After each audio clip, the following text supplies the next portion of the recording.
탑sheet 보안 모듈의 첫 번째 문제를 풀어보도록 하겠습니다. 문제를 한번 읽어보겠습니다. 최근 애플사의 아이폰 사용자들이 iOS의 자유로운 사용을 위해 탈옥이라고 하는 일종의 해킹을 시도하는 사례와 관련하여 아래의 질문에 답하도록 하는 그런 문제입니다. 우선 첫 번째 문제는 정보 시스템의 세 가지 원칙인 CIA에 대해서 설명을 하도록 그렇게 얘기를 하고 있습니다. 그리고 두 번째 문제는 이러한 아이폰의 탈옥과 그리고 정보 보호의 세 가지 원칙인 CIA와 연계시켜서 설명을 하도록 하는 그러한 문제입니다. 자, 그러면 정답을 보시겠습니다. 우선 CIA라고 하는 것은 기밀성, 무결성, 가용성의 영문 약자입니다. 우선 기밀성을 살펴보도록 하겠습니다. 기밀성이라고 하는 것은 정보는 허가된 주체에게만 제공되어야 한다는 그런 원칙입니다. 허가되지 않는 주체에게는 정보의 유출을 방지해야 된다라고 하는 원칙이라고 이해를 하시면 될 것 같습니다. 다음으로 무결성이라고 하는 것은 허가된 주체에 의해서만 정보가 변경되어야 한다라고 하는 원칙입니다. 다시 말씀드리면 허가되지 않은 사용자에 대해서는 변경을 막아야 된다라고 하는 그런 원칙으로 이해를 하시면 되겠습니다. 자, 마지막으로 가용성이라고 하는 것은 내가 사용자가 원하는 시점에 원하는 정보를 얻을 수 있도록 서비스 받을 수 있도록 해야 한다는 그러한 원칙입니다. 그래서 이 세 가지 기밀성과 무결성과 가용성을 우리는 정보보호의 3대 원칙이다. 이렇게 여러분들은 이해를 하시고 정답을 작성해 주시면 좋을 것 같습니다.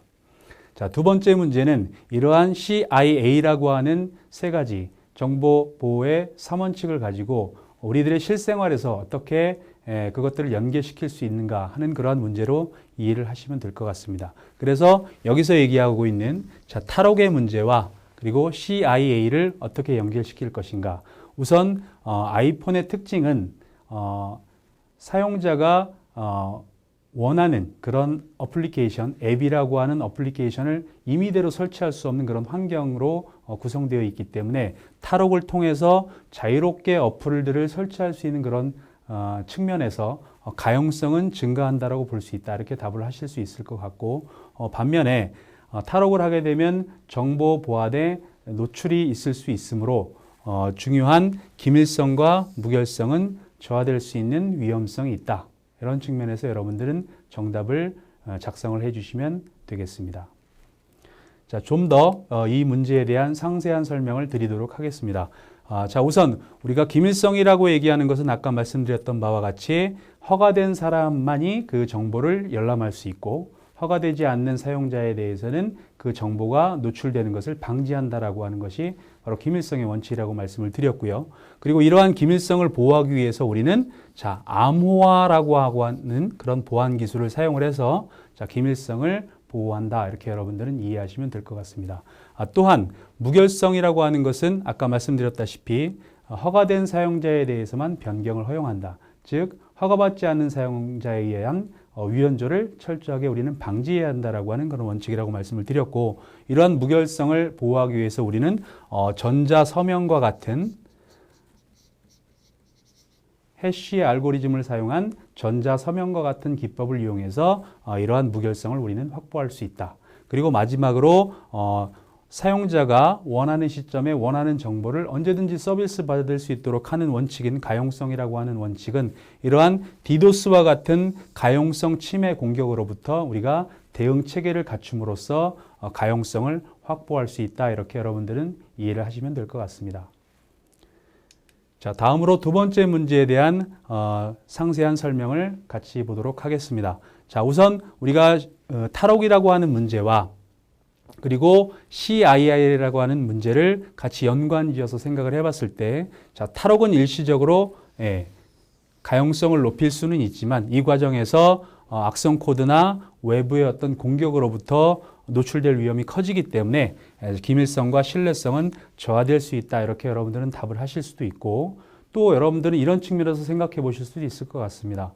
우리가 어떤 그 아이폰이라고 하는 그런 어떤 그 단말기 플랫폼에 우리가 임의대로 위변조를 가했기 때문에 무결성이 침해되었다라고 여러분들은 답을 하셔도 무방하실 것 같습니다. 탑sheet 보안 모듈의 두 번째 문제를 풀어보도록 하겠습니다. 자, 두 번째 문제는 디도스와 관련된 문제입니다. 자, 요즘 디도스, 즉 분산 서비스 공격이 많이 이루어지고 있는데 특정 사이트에 디도스 공격이 이루어지면 다른 사람들은 해당 사이트에 접속하기가 어려워지기 때문에 서비스를 제공할 수 없게 된다. 그래서 이와 관련된 문제로서 첫 번째 문제는 디도스 공격의 원리를 설명하라 이렇게 돼 있고, 두 번째 문제는 디도스 공격의 피해를 줄일 수 있는 방안을 제시하라고 하는 그러한 문제입니다. 자, 그래서 정답을 보시면, 자, 디도스 공격의 특징은 좀비 PC를 이용한다라고 하는 것과 대량의 패킷을 공격 대상 서버로 전송한다. 그래서 가용성을 침해하기 위한 그러한 공격의 유형이 되겠습니다.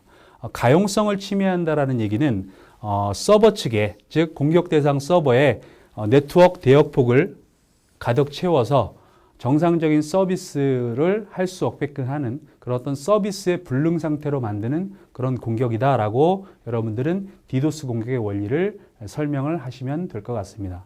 그리고 두 번째 문제에 대한 답은, 자, 우선 디도스 공격을 대비하기 위해서 우리는 방화벽이나 아니면 IDS 그리고 IPS와 같은 네트워크 장비를 이용할 수 있다라고 여러분들은 답을 제시하시면 좋을 것 같습니다. 자, 이 정답에 대한 상세한 해설을 같이 살펴보도록 하겠습니다. 자, 디도스 공격의 핵심은, 자, 네트워크 대역폭의 임계치를 초과하는 패킷을 공격 대상 서버에 전송함으로써 가용성을 침해하는 그러한 공격 기법이다라고 여러분들은 앞서 말씀을 드렸고요. 이러한 디도스 공격의 특징은 바로 좀비 PC들을 이용한다라고 하는 거, 그리고 이러한 좀비 PC들을 제어하기 위한, 자, CNC 서버를 이용한다라고 하는 것.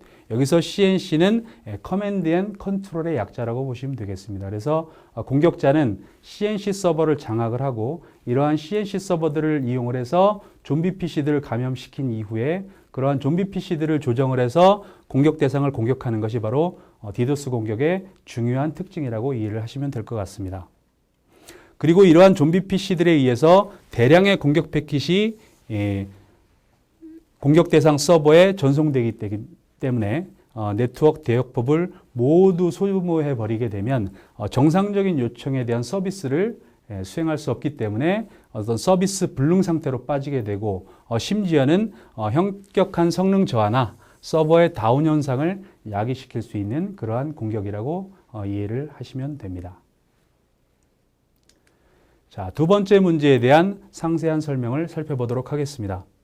원래 디도스 공격은 그 네트워크 공격으로서 방화벽이나 그런 어떤 IDS, IPS를 이용을 해서 우리가 네트워크 레벨에서 공격을 차단할 수 있지만 최근에는 OSI 7계층의 어플리케이션 레이어를 이용한 그러한 공격들도 디도스 공격의 하나의 그런 어떤 추세로 요즘은 나타나고 있기 때문에 우리가 네트워크 방화벽이라든가 네트워크 장비인 IDS, IPS만으로 공격을 방어하기가 굉장히 어려운 것이 요즘에 그러한 디도스 공격의 중요한 특징입니다.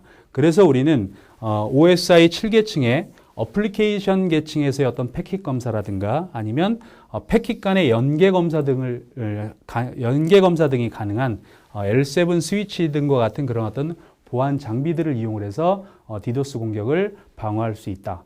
또한 요즘 그 정부에서 추진하고 있는 디도스 대피소 등을 이용을 해서 효과적인 디도스 공격으로부터의 방어 체계를 우리는 가질 수 있다. 이렇게 여러분들은 이해하시면 좋을 것 같습니다.